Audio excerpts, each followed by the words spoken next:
मोर क्लासলৈ স্বাগতম। আজি আমি শিকিম এক্সাৰসাইজ 2.3 ৰ কোশ্চেন 6 ৰ 1 আৰু 2। ভিডিওটো চাই ভাল পালে এটা লাইক কৰি দিবা আৰু চেনেলটোত নতুন হলে চেনেলটো সাবস্ক্ৰাইব কৰি দিবা। তো আজিৰ ক্লাসটো আমি আৰম্ভ কৰিম। 1 ত কি কোৱা আছে -14x² - 13x + 12 বহুপদটো 2x + 3 ৰে সম্পূৰ্ণকৈ বিভাজ্য হয়নে? তাৰ মানে আমি যে ভাগশেষ যদি 0 হয় তেনহলে আমাৰ সম্পূৰ্ণকৈ বিভাজ্য হল। ভাগশেষ 0 বলার দুটা নিয়ম আছে, এটা হল ডিভাইড করি আর এটা হল সহজ পদ্ধতি আছে। আমি সহজকৈ কৰিম let px ইখিনিক আমি px বুলি ধৰিলো আৰু এইটোক ধৰিলাম gx আৰু কি ধৰিলাম gx = আমি 0 ধৰি লৈছো। কি হ'ব gx ৰ মান কিমান আছে 2x + 3 = 0। এতিয়া 2x টো ৰাখি দিলো প্লাস আছে এইটো সাইডত যায় মাইনাস হ'ব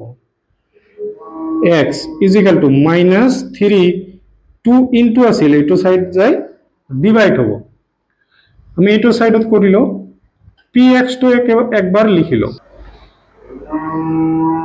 মাইনাসৰ 14। এতিয়া x ৰ ঠাইত কি বহাম x ৰ ঠাইত বহাম -3/2 -3/2 into x ৰ ঠাইত কি বহাম -3/2 হোল স্কয়াৰ -3/2 plus 12 -14 into -3 ৰ স্কয়ার করলে কি হ'ব -3 into -3 কিমান হ'ব +9 মাইনাস মাইনাসে প্লাস 3 3 = 9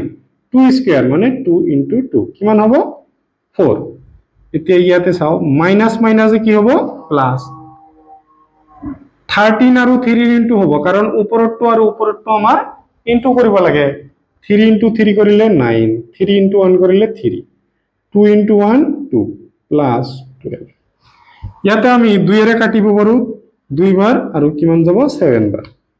ইয়াৰ তলত মনে মনে আছে 1 minus 7 into 9 কিমান হ'ব 63 ডিভাইড থাকিল 2 into 1 2 plus 39/2 plus 12 ইয়াৰ তলত মনে মনে কিমান আছে 1 আছে আমাৰ লসাগু কিমান পাম আমি ইয়াৰ 2 মানে 1 2 ৰ মাজত ডিভাইড যায় আৰু দুটাটো 2 এ আছে 2 2 ৰ মাজত 1 বাৰ 1 ৰ লগত ইয়াৰ ইনটু কৰিলে কি হ'ব এটো আহিব 2 2 ৰ মাজত 1 1 ৰ লগত 39 ইনটু কৰিলে এইটো আহিব প্লাস 1 2 ৰ মাজত কিমান বাৰ যাব 2 বাৰ 2 ৰ লগত 12 ইনটু কৰিলে কি হ'ব 24। এতিয়া এটো আমি এক লাইন ইয়াতে লিখি দিও কি হ'ব 9 39 আৰু 24 প্লাস কৰিব লাগে 39 24 প্লাস কি হ'ব 13 9 আৰু 4 প্লাস কৰিলে কি হ'ব 13 13 ৰ 3 হাতৰ হল 1 4 আৰু 2 6 মাইনাসৰ 39 প্লাসৰ মাইনাসৰ 63 প্লাসৰ 63 ডিভাইড বাই 2 কি হ'ব মাইনাসৰ 63 প্লাসৰ 63 ক্যান্সেল। এটো আমি ইয়াতে লিখি দিও কি আহিব আমাৰ 63 - 63 0 0/2 কি হ'ব 0/2 হলে কি হয় আমাৰ 0 হৈ যাব। এতিয়া আমাৰ বিভাজ্য আমাৰ শেষত যদি 0 আহে তেনহলে কি হ'ব সম্পূৰ্ণকৈ বিভাজ্য হ'ব। শেষৰ লাইনটো কি লিখি দিম gx মানে কি 2x + 3 ৰ কথা কোৱা হৈছে px মানে কি এইখিনি সম্পূৰ্ণকৈ বিভাজ্য হয় হ'ব। ভিডিওটো পজ কৰি লিখিলো কোশ্চেন 6 ৰ 2 কি দিয়া আছে x - 7 ৰাশিটো x³ + 2x² - 3x + 4 বহুপদটোৰ এটা উৎপাদক হয় নে নহয় পৰীক্ষা কৰা। সো আমি এইটোক ভাগ দি চাম যদি আমাৰ ভাগশেষ 0 ওলায় তেনহলে আমি কি কম উৎপাদক হয়। আৰু আমাৰ নিয়ম আছে সহজতে কৰাৰ সহজতেই কৰিম আমি সলিউশন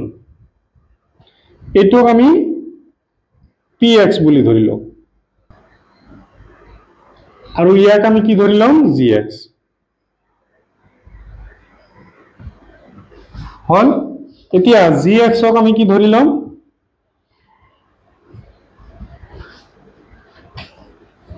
gx = 0 তেনহলে আমাৰ কি হৈ যাব x minus 7 is equal to 0 x is equal to কি লিখিব পাৰো -7 আছে ইয়াতে কি হৈ যাব +7 এতিয়া আমি px টো আকৌ লিখিলো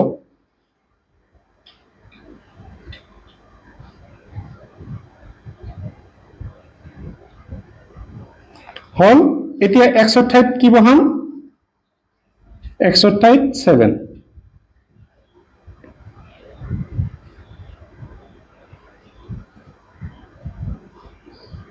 x ৰ ঠাইত আমি 7 বহাই দিলো ইয়াতে x আছিল 7 বহাই দিলো ইয়াতে x আছিল 7 বহাই দিলো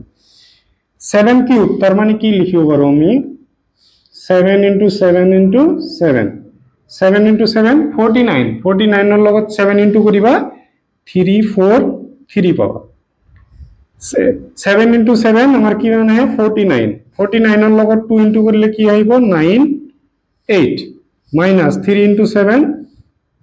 কিমান পাম আমি 21 plus 4 এতিয়া চাম আমি প্লাস কেটা আমি এক লগ কৰিম প্লাস কি কি আছে 3 4 3 9 8 আৰু আছে কিমান আমাৰ 4 3 আৰু 8 11 11 আৰু 4 15 or 5 হাতৰ হল 1 4 আৰু 9 কিমান হ'ব 13 আৰু 1 14 or 4 হাতৰ হল 1 তেনেহলে পালো আমি 4 4 5 মাইনাস কৰিব লাগে 21 মাইনাস কৰিম কিমান পাম আমি পাই গলো 4 2